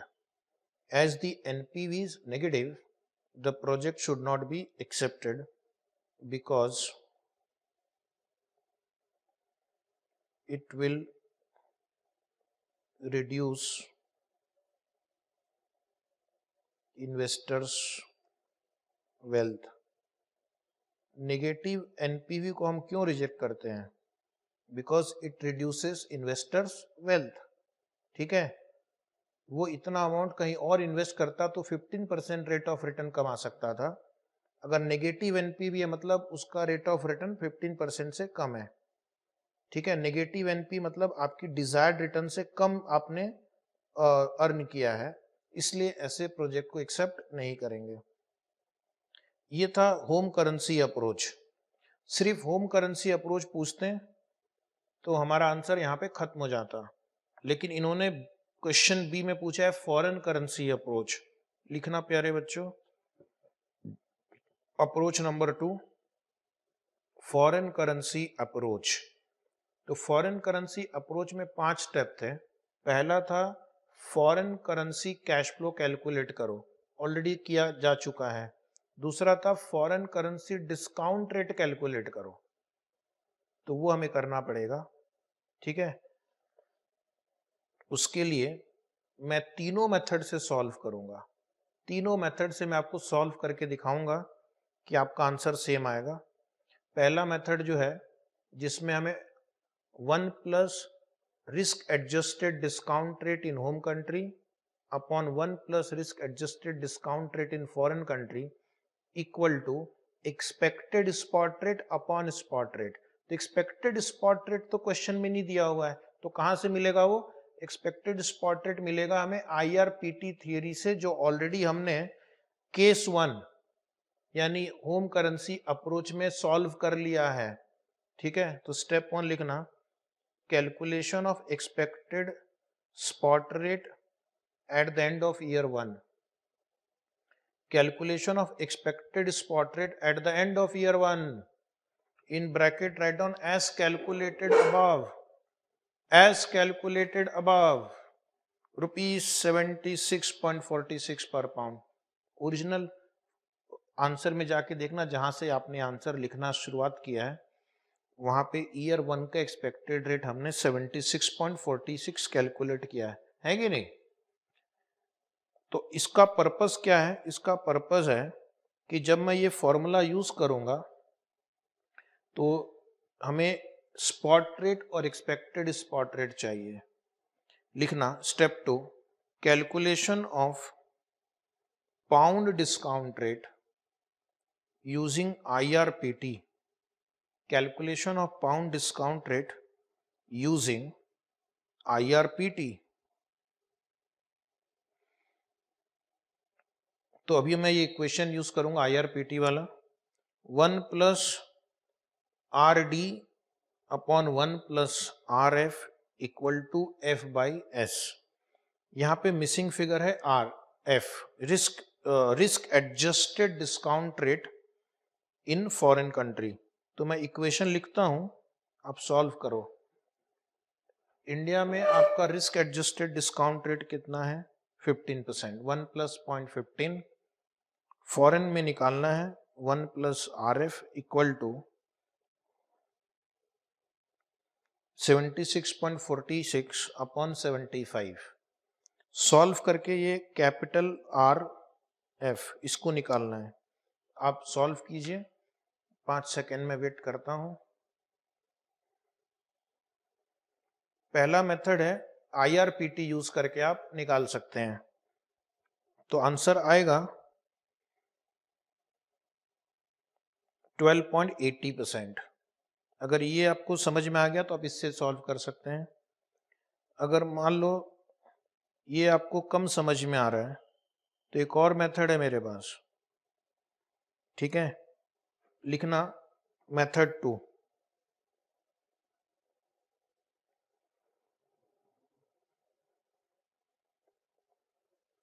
Method 2, 1 plus risk free rate in India upon 1 plus risk-free rate in UK equal to 1 plus risk-adjusted discount rate in India upon 1 plus risk-adjusted discount rate in UK। तो जिस country का risk free rate high है उसका risk adjusted discount rate भी high होगा। अब देखना, India में रिस्क फ्री रेट है 1.05% है, यूके में 3% है 1.03, यहाँ पे 1.15 upon 1 plus risk adjusted discount rate in UK.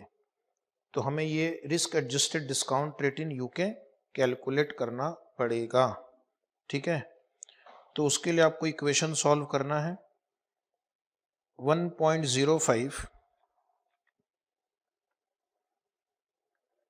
Divide by 1.03 equal to, तो ये हो गया 1.01947 something equal to 1.15 upon 1 plus RA DR in UK. अब मैं इसको ले आऊंगा इस तरफ और इसको ले आता हूं इधर, तो ये मेरा इक्वेशन अब मुझे 1.15 डिवाइड बाई 1.01947 इक्वल टू, और फिर उसमें से -1 कर देंगे इक्वल टू, फिर इसको इंटू 100 कर देंगे इक्वल टू, तो 12.8% आ गया। तो सारा कर करा के कहाँ पहुँचे हम, यहाँ पर भी आपका RADR इन यूके 12.8% आ रहा है इस मेथड से भी। तो ये मेथड थोड़ा इजी है क्योंकि यहाँ पर आपको एक्सपेक्टेड स्पॉट रेट नहीं चाहिए, अदरवाइज पहले एक्सपेक्टेड स्पॉट रेट निकालना पड़ेगा IRPT से। यहाँ पे जो क्वेश्चन में इंफॉर्मेशन दिया है उस बेसिस पे ये फिगर डायरेक्टली आ गया। अभी एक मेथड 3 लिखना, ठीक है। मेथड 3 में हम क्या करेंगे, 2 स्टेप यूज करेंगे। एक step 1 risk premium,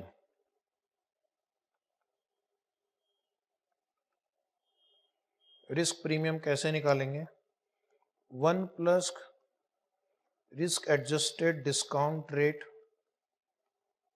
in India upon 1 plus risk free rate in India -1। तो 1.15 अपॉन 1.05 -1 उठाना, 1.15 divide by 1.05 equal to -1 equal to into 100, तो ये कुछ आ रहा है 9.5238%। फिर लिखना step 2 risk adjusted discount rate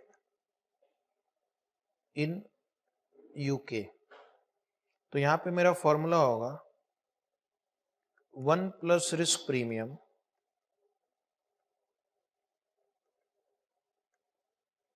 into 1 plus risk free rate in UK -1।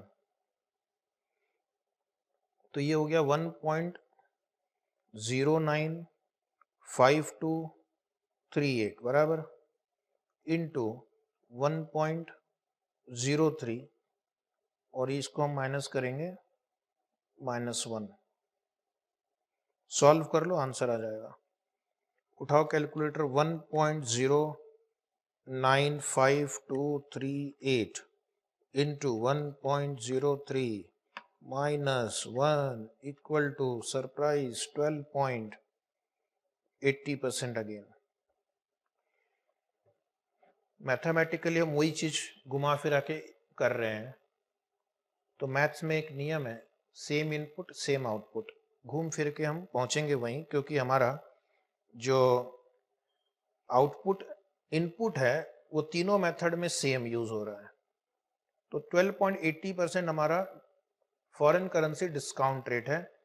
तो पहले अब क्या करेंगे, एनपीवी इन पाउंड निकालेंगे। फॉरेन करेंसी अप्रोच में एनपीवी इन फॉरेन करेंसी पहले निकालेंगे, बाद में स्पॉट रेट से कन्वर्ट करेंगे। लिखना step number 3 calculation of NPV in pound.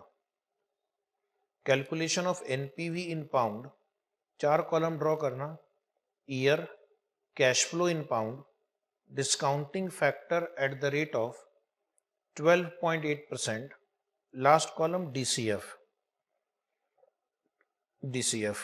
Year 0, 1, 2, 3, 4, 5। Cash flow in pound लिखेंगे पहले, 100 मिलियन पाउंड, 10, 20, 30, 40, 50। कैलकुलेटर उठाएंगे, 1 divide by 1.128, 1 divide by 1.128 equal to, देखना 88565 आएगा यहाँ पे ईयर 1 में। 0 का तो ऑलवेज 1 लिखना ही है। इक्वल टू प्रेस करना वापस, 0.7859 equal to 0.6967 equal to 0.6177 equal to 0.5476। अभी अपने कैलकुलेटर की मेमोरी को पहले क्लियर कर दो, ओके। और इस कॉलम को कैलकुलेट करेंगे। ये 100 लिख दो पहले negative, 10 into 0.8865 equal to memory plus 8.865, 20 into 0.7859 equal to memory plus equal to 15.718 memory plus, 30 into 0.6967 equal to memory plus 20.901, 40 into 0.6177 equal to memory plus 24.708 memory plus, 50 into 0.5476 equal to memory plus 27.38। तो धीरे धीरे calculation की speed बढ़ गई हमारी।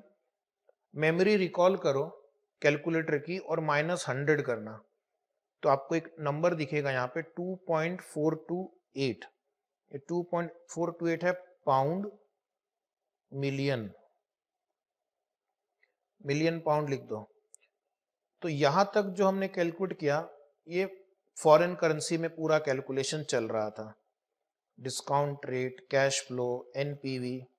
अब NPV आ गया foreign currency में, तो उसको हम क्या करेंगे, रुपीस में कन्वर्ट करेंगे। स्टेप 4 लिखना, calculation of NPV in rupees. Step 4, calculation of NPV in rupees. तो यहां पर आप वो जो नेगेटिव आंसर आया अभी 2.428, उसको स्पॉट रेट से मल्टीप्लाई कर दो, क्योंकि NPV is at present value, 0th year value. Spot rate से क्यों ले रहे हैं, क्योंकि ये भी 0 ईयर पे ये वैल्यू आ गई है, तो उसको हम आज के रेट से मल्टीप्लाई करेंगे। आंसर आएगा -182.1। ये फिगर आएगा रुपीस मिलियन। आप देखेंगे दोनों आंसर ऑलमोस्ट इक्वल है। फॉरेन करेंसी अप्रोच और होम करेंसी अप्रोच का आंसर ऑलमोस्ट इक्वल है। क्यों? बिकॉज मैथमेटिकली हमने सेम कैलकुलेशन किया। थोड़ा बहुत अगर डिफरेंस आ रहा है तो that is because of several rounding off involve. Rounding off इधर उधर बहुत हुआ है, उसकी वजह से थोड़ा सा डिफरेंस भले हो सकता है, मामूली सा, but otherwise both answers are same. तो यहाँ पर भी एक नोट लिखेंगे, एडवाइस लिखेंगे या नोट लिखेंगे, वही नोट कॉपी कर लो। The project should not be accepted, the project should not be accepted as the NPV is positive. The project should not be accepted as the NPV is positive. Sorry, negative, as the NPV is negative. The project should not be accepted as the NPV is negative. Negative NPV will reduce the wealth of the investors. Negative NPV will reduce the wealth of the investors. Negative NPV will reduce the wealth of the investors. अब मैं आपको बिल्कुल 2 similar question homework देने वाला हूं। Question number 2 and 3। आप जरा पढ़ लो क्वेश्चन नंबर 2 एंड 3। सिर्फ हमने क्या किया है, फिगर्स चेंज किए हैं, प्रॉब्लम का फॉर्मेट सेम रखा है। तो प्लीज आप लोग को टाइम मिले तो बिल्कुल इसी तरह से ट्राई करना।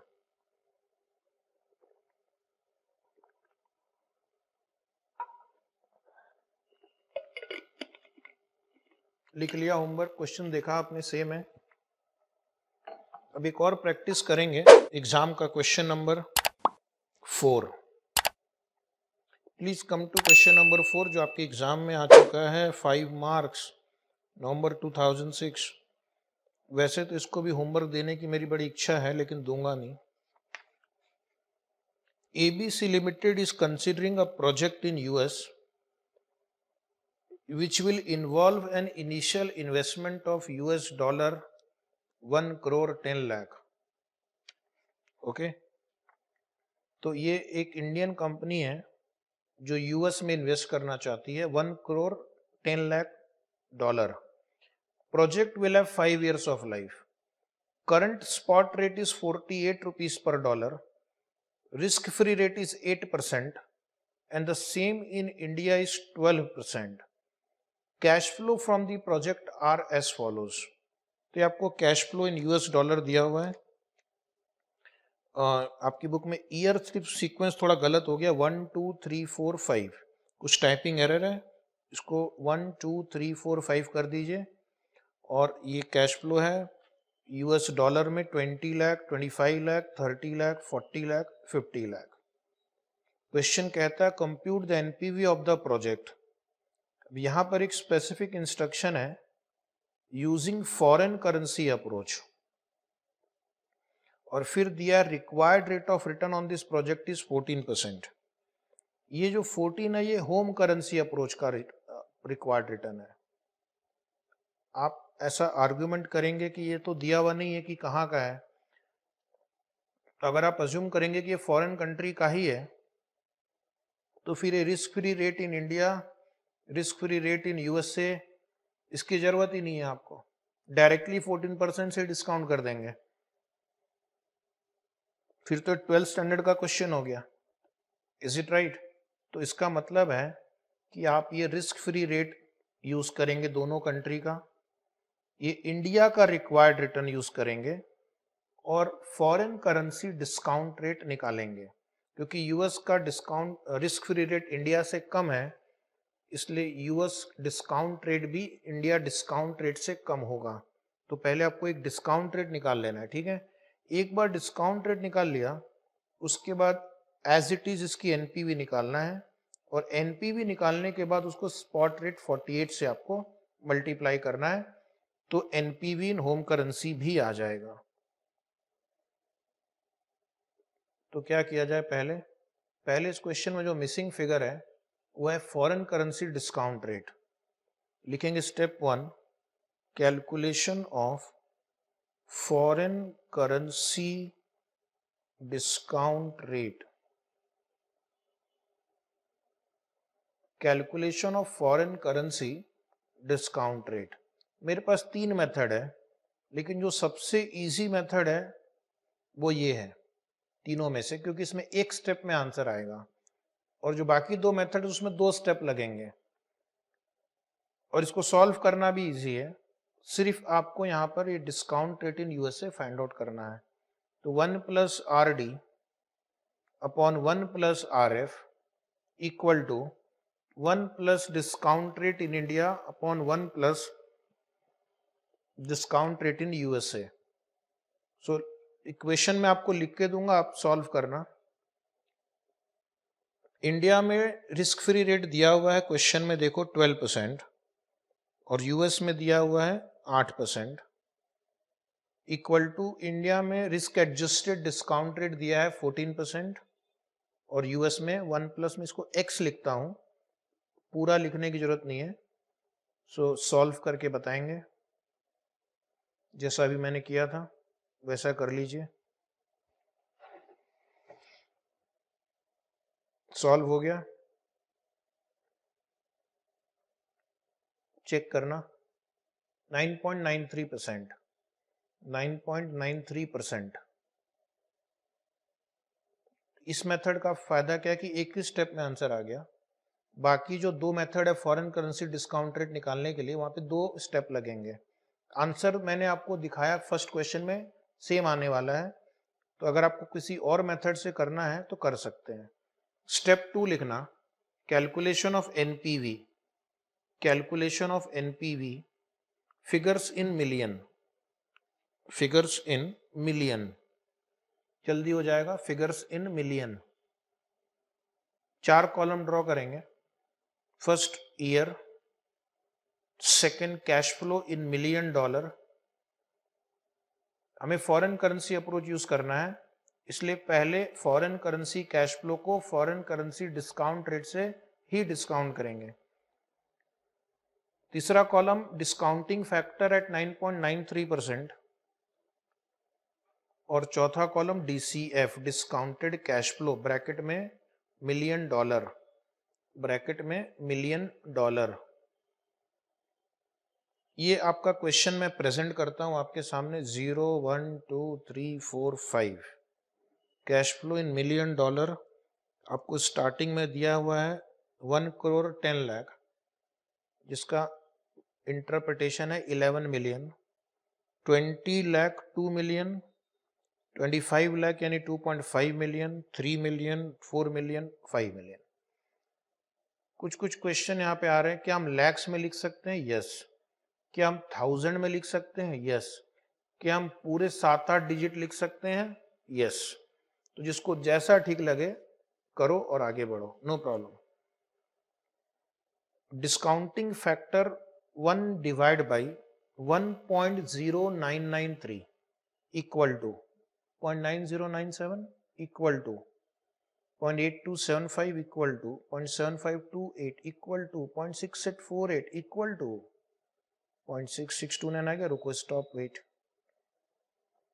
अब आप एनपीवी निकालना है। पहले 11 लिख दीजिए नेगेटिव। कैलकुलेटर से ऑल क्लियर करो, ऑल क्लियर AC। और एमआरसी में चेक करो कि कुछ नंबर तो नहीं है। कुछ कुछ कैलकुलेटर इतने दुष्ट होते हैं, नालायक होते हैं कि ऑल क्लियर प्रेस करने के बाद भी एमआरसी में नंबर रह जाता है। चलो start. 2 into 0.9097 equal to m plus 1.8194। 2.5 into 0.8275 equal to m plus 2.0688। 3 into 0.7528 equal to m plus 2.2584। 4 into 0.6848 equal to m plus 2.7392 and 5 into 0.6229 equal to m plus 3.1145। Memory recall करेंगे तो ये positive number का total आ जाएगा। -11 करना, -11 equal to, तो ये NPV आ गया। ये एनपीवी कौन सी करेंसी में है? डॉलर में। तो ब्रैकेट में डॉलर मिलियन, और इसको अभी आप कन्वर्ट कर दो होम करेंसी में बाय अप्लाइंग स्पॉट रेट। तो स्टेप 3 लिखना, रूपी एनपीवी ऑफ द प्रोजेक्ट। रूपी NPV of the project will B dollar NPV into spot rate. 48 दिया हुआ है स्टार्ट में, 48 रुपीज सेकेंड लाइन में, मल्टीप्लाई करना, you will get rupees 47.8704 million. Rupees 47.8704 million. तो हम यहाँ पे एडवाइस क्या देंगे? एडवाइस अपने से लिखो, the project should B accepted. The project should B accepted. The project should be accepted because the NPV is positive. The project should be accepted because the NPV is positive.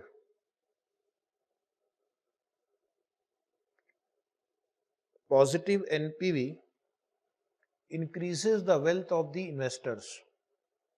Positive NPV increases the wealth of the investors. Right? तो इस question को सिर्फ एक ही approach से पूछा था, home currency, foreign currency approach से, तो हमने कर दिया। अगर एक अच्छा इंटरेस्टेड स्टूडेंट होगा तो आप क्या करेंगे होमवर्क में, आप इस क्वेश्चन को होम करेंसी अप्रोच से ट्राई करना, अपने से ट्राई करना। अगर आपका एनपीवी मैच हो रहा है मतलब आप कैलकुलेशन समझ रहे हैं। और एक बहुत ही टिपिकल क्वेश्चन एग्जाम में है ये, जो फॉरेन करेंसी अप्रोच और होम करेंसी अप्रोच, जिसके बेसिस पे क्वेश्चन पूछते हैं। Okay, now we'll come to question number 5. Question number 5. ये क्वेश्चन आपकी आरटीपी में आया था, लिख दो सोर्स आरटीपी। सोर्स वहां लिखा हुआ नहीं है, तो इसका सोर्स मैं आपको बता दूं।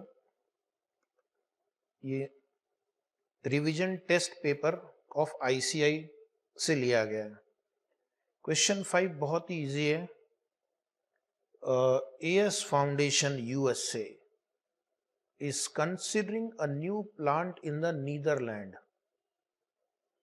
The plant will cost 26 million guilders. ये है नीदरलैंड की करेंसी जो पहले हुआ करती थी, गिल्डर। और होम करेंसी, होम कंट्री है यहाँ पे यूएसए, फॉरेन कंट्री है नीदरलैंड। फॉरेन करेंसी इन्वेस्टमेंट है 26 million guilder. Incremental cash flows are expected to be, incremental यानी हर साल इस प्रोजेक्ट से जो कैश फ्लो जनरेट होगा वो होगा 3 million Gilder per year for the first 3 year. 1 से 3 कितना होगा? 3 million. 4 million Gilder the next 3, 4 million Gilder the next 3 का मतलब है 4, 5, 6, 4th, 5th and 6th year मिलेगा 4। 5 मिलियन गिल्डर्स इन ईयर 7 through 9, 7, 8, 9 आपको मिलेगा हर साल 5 million. And 6 million guilders in year 10 through 19। बाप रे। तो 1 से 3, 3, 4 से 6, 4, फिर 7 से 9, 5, और फिर सीधा 10 से 19, 19, 6। ये आपके अगले 1 से 19 साल का कैश फ्लो उन्होंने कैलकुलेट करके दे दिया। एक स्टेप आपका कम हो गया, cash flow in foreign currency, वो स्टेप निकल गया। ओके, 19th ईयर के बाद क्या होगा? After which the project will terminate with 0 residual value. Project खत्म, खेल खत्म। The present exchange rate is, ये आपको स्पॉट रेट दिया हुआ है, spot rate 1.90 guilder per dollar. 1.90 guilder per dollar आपका स्पॉट रेट है। The required rate of return on the repatriated dollar is 16%, और ये आपका डॉलर में रिक्वायर्ड रेट ऑफ रिटर्न है 16%।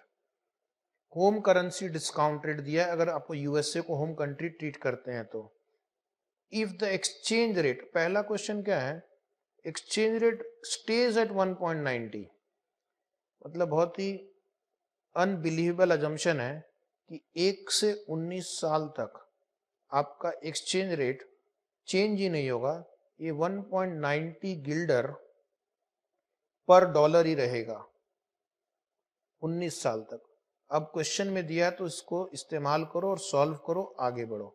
इससे मेरा काम और इजी हो गया। और दूसरा, इफ द गिल्डर एप्रिशिएट, यहाँ पर आपको गिल्डर का रेट चेंज होता हुआ दिखेगा।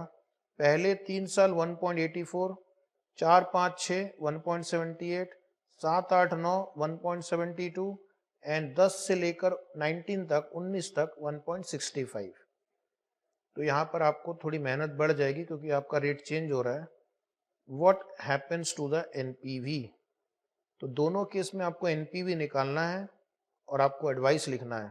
अगर आपको लगता है कि रेट ऑफ एक्सचेंज स्टेबल रहेगा, चेंज नहीं होगा, तो प्रोजेक्ट का एक्सेप्टेंस है या नहीं, और अगर रेट चेंज हो रहा है तो फिर क्या प्रोजेक्ट का एक्सेप्टेंस होगा या नहीं। तो आप देख रहे हैं कि decision making depend rate of exchange पे भी करता है, जो मैंने इंट्रोडक्टरी पैराग्राफ में कहा था। Exchange rate is also one of the dominant factor affecting the decision. तो पहले आप लिखना केस 1, ऊपर हेडिंग लिखना नोटबुक में, case 1 exchange rate remains stable. Exchange rate remains stable, check करना, एक्सचेंज रेट रिमेन्स स्टेबल लिख दिया।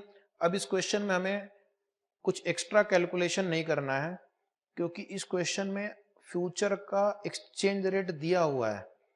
एक्सचेंज रेट दिया हुआ और इस क्वेश्चन को हम दोनों मेथड से सॉल्व भी नहीं कर सकेंगे। फॉरेन करेंसी अप्रोच से हम सॉल्व भी नहीं कर सकेंगे, क्योंकि फॉरेन करेंसी का ना तो उन्होंने रिस्क फ्री रेट दिया है, ओके, ना इन्फ्लेशन वगैरह कुछ दिया है। तो इस क्वेश्चन को सॉल्व सिर्फ होम करेंसी अप्रोच से ही कर सकते हैं।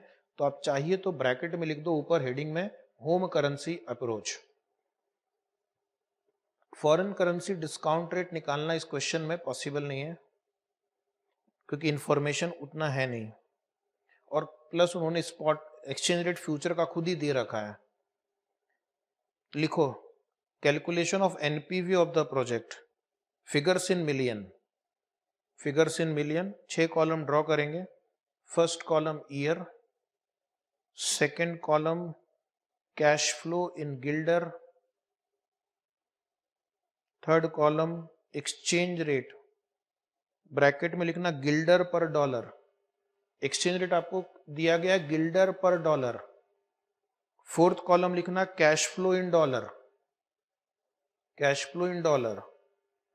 फिफ्थ कॉलम लिखना discounting factor at the rate of 16%, और लास्ट कॉलम लिखना डीसीएफ, डिस्काउंटेड कैश फ्लो, या फिर आप लिख सकते हैं प्रेजेंट वैल्यू पीवी, जो ठीक लगे। तो पहले मैं आपको क्वेश्चन को बता दूं कि आपको 0 से लेकर 1 से 19 लिखने की जरूरत नहीं है, क्योंकि 1 से 3 का कैश फ्लो सेम है, 4 से 6 का कैश फ्लो सेम है, 7 से 9 का कैश फ्लो सेम है, 10 to 19 का कैश फ्लो सेम है। तो हम समय बचाने के लिए 0, 1-3, 4-6, 7-9, 10-19 लिखेंगे। ओके, पहले यहां तक लिख लो।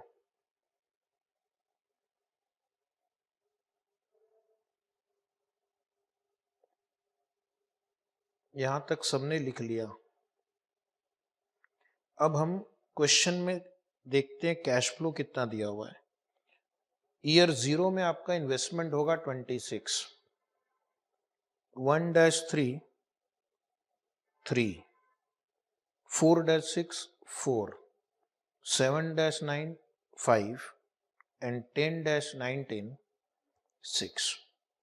ये क्वेश्चन में दिया हुआ था। एक्सचेंज रेट पहले केस में, केस 1 में स्टेबल है, चेंज नहीं होगा। तो एक्सचेंज रेट आपको दिया हुआ है 1.90, और हमने ऊपर कॉलम में लिख दिया गिल्डर पर डॉलर। तो 1.90 ही कंटिन्यू करेगा पूरे 19 ईयर्स तक। हो गया यहां तक, तो क्वेश्चन में दिया हुआ था। अब हमें कैलकुलेट करना है। आपको दिया हुआ है exchange rate 1.90 Gilder is equal to $1. So 26 Gilder will be how many dollar? तो मल्टीप्लाई करोगे या डिवाइड करोगे, जो इच्छा हो करो और लिख दो वहां पे। इस कॉलम को अपने से कंप्लीट कर लो। हिंट मैंने आपको दे दिया है। आपका कैश फ्लो गिल्डर में है, रेट पर डॉलर है, तो क्या करेंगे, डिवाइड करेंगे। तो डिवाइड करके आंसर चेक करना। पहला आंसर आएगा $13.684 आउटफ्लो ब्रैकेट में। नेक्स्ट 1.5789, चेक करते जाना।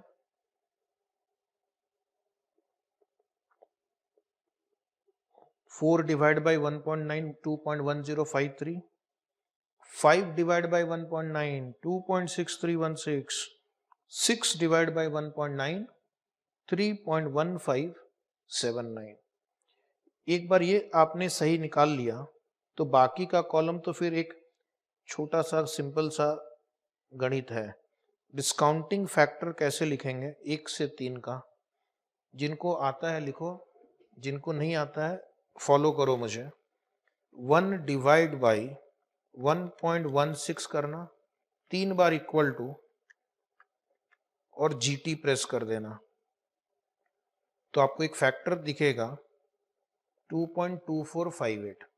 अब जिनकी कैलकुलेटर में जीटी नहीं है वैसे विद्यार्थी क्या करेंगे, 1 divide by 1.16 equal to memory plus, equal to memory plus, equal to memory plus memory recall. तो आपको अब दिखेगा 2.2458 कैलकुलेटर पे। एक बार ऑल क्लियर कर दो, मेमोरी भी क्लियर कर दो। अब यहाँ पर स्टूडेंट गलती कर सकता है 4-6, मतलब मुझे फोर्थ, फिफ्थ और सिक्स्थ ईयर के फैक्टर को ही सिर्फ ऐड करना है। तो 1 डिवाइड बाई 1.16 करो, पहले 3 बार इक्वल टू कर दो। पहले 3 को हमने ऑलरेडी लिख दिया है, अगले 3 को हमें ऐड करना है, अगले 3 फैक्टर को। तो अब इक्वल टू एम प्लस करना, equal to M plus, equal to M plus, equal to M plus, memory recall.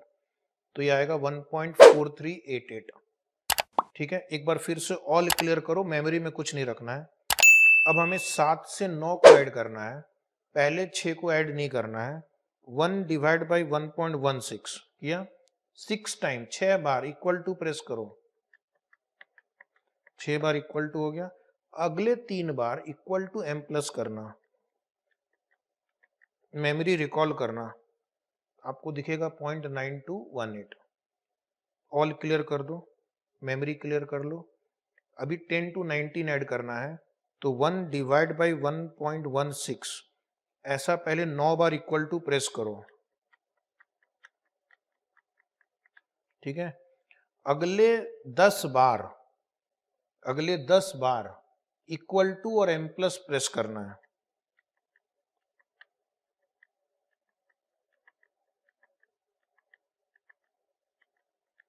और मेमोरी रिकॉल करना है, तो आपको 1.2709 दिखेगा। क्योंकि इसमें भी कई बार मैंने देखा है स्टूडेंट गलती कर जाते हैं। अब आपको एक बार कैलकुलेटर की ऑल क्लियर कर दो, मेमोरी क्लियर कर दो, क्योंकि हमें इन दोनों कॉलम को मल्टीप्लाई करके ऐड करना है। तो पहला नंबर तो सेम 13.684 नेगेटिव। स्टार्ट करना कैलकुलेटर पे, ऑल क्लियर किया है आप लोगों ने। 1.5789 इंटू 2.2458, हाँ जी बोलो, equal to memory plus 3.545। 2.1053 into 1.4388 equal to memory plus 3.029। 2.6316 into 0.9218 equal to memory plus 2.426। एक और 3.1579 into 1.2709 equal to memory plus इस 4.013। Memory recall minus 13.684 equal to, तो एनपीवी आ रहा है, लिख दो एनपीवी 0.67 नेगेटिव, 0.67 नेगेटिव। तो ये हमारा एनपीवी अगर एक्सचेंज रेट स्टेबल रहता है। एक अपने से यहाँ पे एडवाइस लिख देना, the project should not be accepted as the NPV is negative. The project should not be accepted as the NPV is negative. Negative NPV reduces the wealth of the investors. Negative NPV reduces the wealth of the investors. अभी लिखना case 2। Case 2, calculation of NPV, calculation of NPV when Gilder appreciates.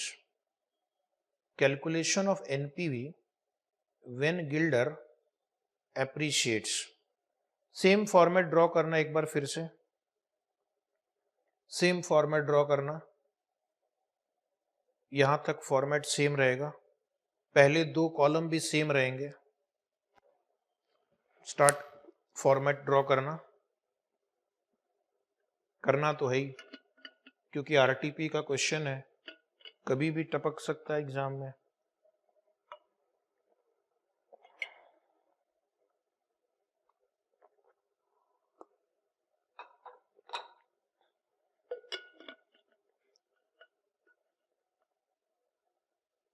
चलिए year लिख लेना वापस same, cash flow in Gilder वापस लिख लेना same figure. तो चेंज क्या होगा, अभी चेंज होगा ये एक्सचेंज रेट। अभी है 1.9, प्रॉब्लम में दिया है कि अगर गिल्डर एप्रिशिएट होगा तो 1-3 ये हो जाएगा 1.84। क्वेश्चन में पॉइंट बी देखना, पॉइंट बी लास्ट की 2 लाइनें। उसके बाद दिया है 4 to 6 में हो जाएगा 1.78, 7 to 9 में हो जाएगा 1.72 और बाद के 10 साल 1.65। तो ये चेंज हो गया, इसकी वजह से ये डॉलर भी चेंज होगा। पहला फिगर सेम 13.684 नेगेटिव, उठाओ calculator, 3 divide by 1.84 1.6309, 4 divide by 1.78 equal to 2.2472, 5 divide by 1.72 equal to 2.9069, 6 divide by 1.65 3.6364। यहां तक हो गया। अब एक अच्छी न्यूज सुनाऊं, ये डिस्काउंटिंग फैक्टर वापस से कैलकुलेट नहीं करना है। केस 1 पे जाओ, वहां से फैक्टर उठाओ और यहां पेस्ट करो सेम फैक्टर, वापस मेहनत नहीं करनी है। Smart work is important. ये आपने फैक्टर कॉपी कर लिया, उसके बाद लास्ट कॉलम पहला नंबर नेगेटिव सेम लिखो 13.684, कैलकुलेटर को करो all clear, memory clear, start. मेरे साथ साथ करना, जल्दी होगा। एग्जाम में ऐसे क्वेश्चन को आपको 5-6 मिनट में करना चाहिए, बहुत इजी है। और जो समय बचेगा आगे के किसी डिफिकल्ट क्वेश्चन में यूज करेंगे। 1.6304 इंटू 2.2458 तो ये आ रहा है 3.662, 2.2472 इंटू 1.4388 ये आ रहा है 3.233, 2.9069 into 0.9218 is equal to 2.679, 3.6364 into 1.2709 is equal to 4.622। सबको आपने मेमोरी में ऐड किया होगा। मेमोरी रिकॉल करना, ये नेगेटिव नंबर माइनस करना, -13.684। Check the total, it comes to NPV equal to 0.512।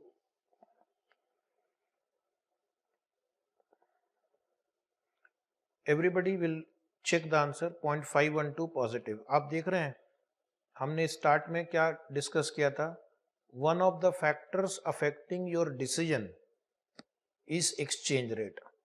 तो अब आपने, अगर आपको लगता है कि गिल्डर एप्रिशिएट होगा तो फिर आपको ये प्रोजेक्ट एक्सेप्ट करना चाहिए। लेकिन अगर आपको लगता है कि गिल्डर कांस्टेंट रहेगा या गिल्डर डेप्रिशिएट होगा तो फिर आपको एक्सेप्ट नहीं करना चाहिए।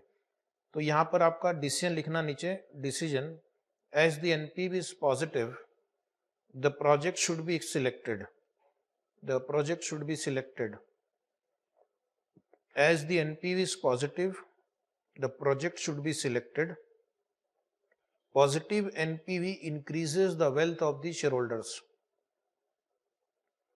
Positive NPV increases the wealth of the shareholders. Positive NPV increases the wealth of the shareholders. So this answer is over. Now we'll take a break.